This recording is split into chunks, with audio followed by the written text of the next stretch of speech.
Professor Kexthera had taught galactic military history at the Academy for over 2 centuries, and she prided herself on comprehensive research. Today's lesson covered the Third Galactic Conflict, a war that had devastated dozens of star systems and reshaped the political landscape of known space. According to all official records, it had ended with humanity's decisive defeat. The war concluded, she explained to her mixed class of alien cadets, when Earth formally surrendered to the Hegemony Coalition after a brutal 18-month siege. The human homeworld was reduced to a dependency state, and their military capabilities were permanently restricted. The students took dutiful notes, except for one human cadet in the back row. Lieutenant Sarah Chin sat quietly, her expression unreadable as she reviewed what appeared to be an ancient physical book, a rarity in an age of digital archives. The surrender ceremony, Professor Kexthera continued, was broadcast across all coalition systems as a demonstration of human submission to superior galactic powers. It effectively ended humanity's brief period of territorial expansion and military independence. A Zephyrian cadet raised his crystalline appendage. Professor, what happened to Earth's population after the surrender? Mass relocations to agricultural colonies, primarily. The coalition needed to ensure that human military aggression could never again threaten galactic stability. Lieutenant Chen looked up from her book with a slight frown. Professor, did you actually read the surrender document to the end? The question caught Kexthera off guard. Of course I did, Lieutenant. The document is quite clear about the terms of human capitulation. The entire document? Sarah pressed gently. Including the appendices? Professor Kexthera's confidence wavered slightly.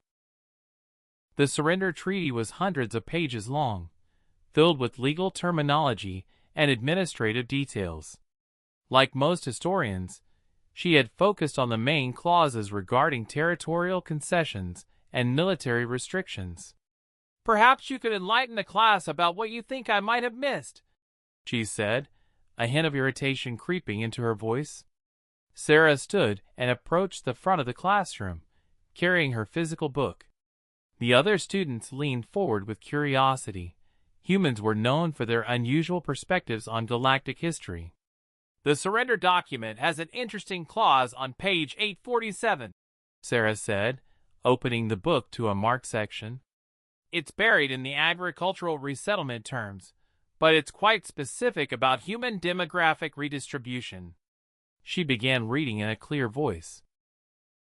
Human populations shall be relocated to agricultural worlds throughout coalition space, with settlement density not to exceed 50,000 individuals per system, distributed across no fewer than 2,000 separate agricultural colonies. Professor Kexthera nodded impatiently. Yes, that's exactly what I said. Mass agricultural relocations. Professor, Sarah continued, did you ever calculate what 50,000 times 2,000 equals? The silence in the classroom was deafening. Several students were already running the numbers on their personal devices. 100 million, whispered a Corvinth cadet, his 6 eyes wide with realization. But Earth's population at the time of surrender was over 8 billion, Sarah said quietly.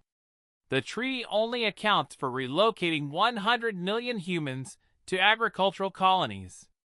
Professor Kexthera felt her 4 hearts beginning to race. There must be additional documentation explaining the discrepancy. There is, Sarah agreed, turning to another marked page. Appendix C, subsection 47. It states that remaining human populations shall be assigned to specialized technical and military advisory roles throughout coalition space, with placement determined by individual skill assessments and strategic necessity. The implications hit the classroom like a plasma blast. They didn't relocate humanity to farms, breathed a young Etherian student. They distributed them throughout the entire coalition as technical specialists. Sarah nodded grimly. 8 billion humans, scattered across 2,000 star systems, all with technical expertise and intimate knowledge of coalition infrastructure. The surrender treaty didn't end human expansion, it accelerated it. Professor Kextheraw's mandibles clicked nervously. But the military restrictions apply specifically to organized human military forces operating under Earth command structure. Sarah read, individual humans serving in coalition military units as advisors, technicians, and specialists are explicitly exempt from these restrictions. The classroom erupted in murmurs of disbelief. A Veltari student spoke up. You're saying the surrender was actually an infiltration strategy? I'm saying, Sarah replied carefully, that whoever negotiated that treaty understood that humans' greatest strength isn't our weapons, it's our adaptability. Within a generation, there wasn't a single coalition system that didn't depend on human technical expertise.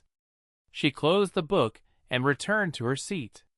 The Third Galactic Conflict didn't end with humanity's defeat, Professor. It ended with humanity becoming indispensable to every major galactic power. Professor Kextheraw stared at her lesson notes, suddenly seeing decades of accepted historical narrative in a completely different light. The coalition victory was a coalition victory, Sarah agreed. But Pyrrhic doesn't begin to describe it. They won a war and inherited 8 billion human citizens who gradually became essential to their civilization's infrastructure. A long silence filled the classroom before Professor Kextheraw spoke again. Lieutenant Shin, where exactly did you acquire that physical copy of the surrender treaty? Sarah smiled for the first time that day. It belonged to my great-great-grandmother. She was one of the human negotiators who drafted the agricultural resettlement clauses and the specialized technical advisory positions. She wrote those sections personally. Professor Kextheraw made a note in her lesson plan to completely revise the curriculum on the Third Galactic Conflict.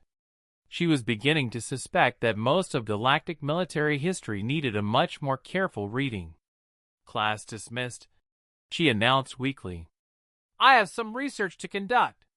As the students filed out, Sarah paused at the door. Professor, you might want to review the trade agreements from the Fourth Galactic Conflict too.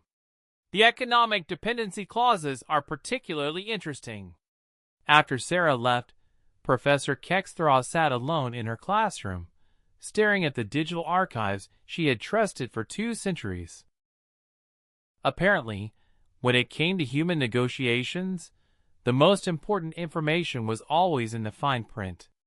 She began to understand why humans had a reputation for reading everything very, very carefully.